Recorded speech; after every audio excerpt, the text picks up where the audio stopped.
All right, day 3 is in the books, and we had a massive rainstorm, and it just flooded the whole area.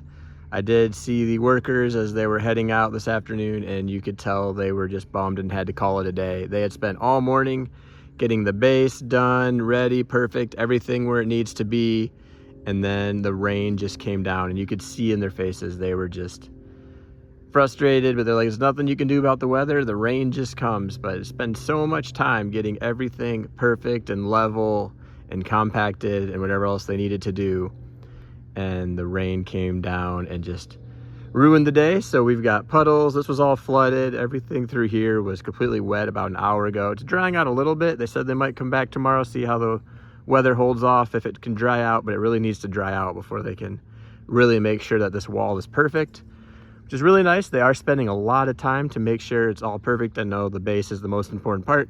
When you get that done, the rest will probably go pretty quick, but you can start to see it's going to curve through here, come straight back here, straight down, and then over, and this will be the hot tub right here, and the steps from the deck will be over here, and then this will all be the paver patios with some plants here, and then there'll be some Japanese maples plants up here.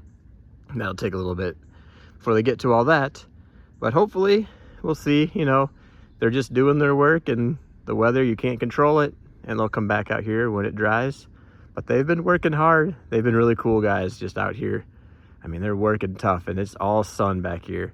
If you could work now at 7 o'clock in the afternoon, it's all shade. This is the nicest time of the day to be out here. But unfortunately, during the day when they're working, it is all sun. So I've made sure they've got waters and Gatorades, anything they need to stay hydrated. So that's the end of day 3.